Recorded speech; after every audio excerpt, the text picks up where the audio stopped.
हिंदू धर्माच्या 180 मुली एका मुस्लिम मुलाच्या 19 वर्षाच्या मुलाच्या प्रेमात पडल्या। 180 मुली। ह्या 180 मुली का डोक्यावर पडल्या होत्या की काय झालं मला काही ठाऊक नाही, पण तुम्ही विचार करा, तुम्ही 180 मुली त्या हरामखोराच्या चिंबल तोंडाच्या प्रेमात पडल्या। विचार करा तुम्ही, 19 वर्षाचा पोट्टा आहे ते, पाले धड नाही काही नाही हा। आणि तुम्हाला माहित आहे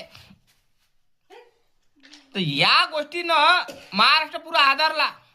जसा अशोक खरातनं टेबलावर बसवल्या त्या महिला आणि विधी करून सगळ्या गोष्टी केल्या, तसे हा हरामखोरानं सोशल मीडियावर आणि ट्युशन क्लास लावले, त्याने ट्युशन मध्ये येणाऱ्या ज्या मुली असतात त्यांना प्रेमाच्या जाळ्यात फासून त्यांच्या संग गैरवर्तणूक केल्या। ते गैरवर्तणूक केल्या तर केल्या, त्याचे व्हिडिओ बनवले, त्याचे फोटो काढले आणि मुलींना ब्लॅकमेल करत होता। आणि हे घटना जास्त दूर नाही भाऊ, माझ्या गावापाचीच आहे।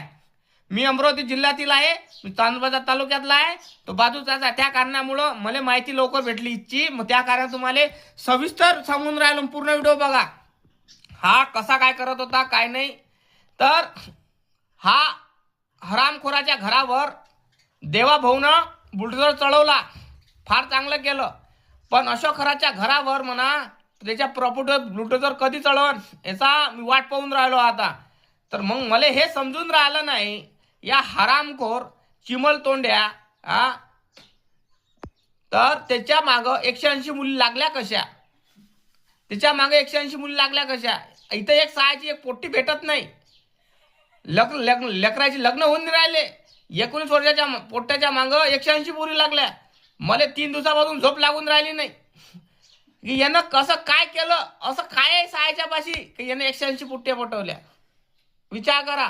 आणि त्याच्यापाशी अशोक खरा सारखा हे आहे काय, जादू आहे काय, काय वाटतं तुम्हाला?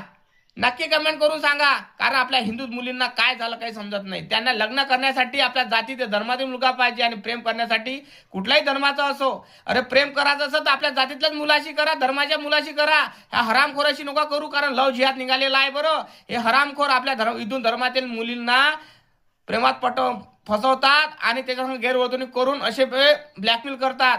म्हणून म्हणतो हिंदू मुलींना सुधरा जरा, डोक्यावर पडलाय काय? नक्की कमेंट करा, याच्यामध्ये गलती कोणाची आहे? मुली स्वतःहून तिच्यापाशी गेल्या काही याने जबरदस्ती आणल्या? काय वाटतं तुम्हाला, गुन्हेगार कोण आहे? हाच हरामखोर आहे की मुली आहे? नक्की कमेंट करा। जय शिवराय, जय भीमराय।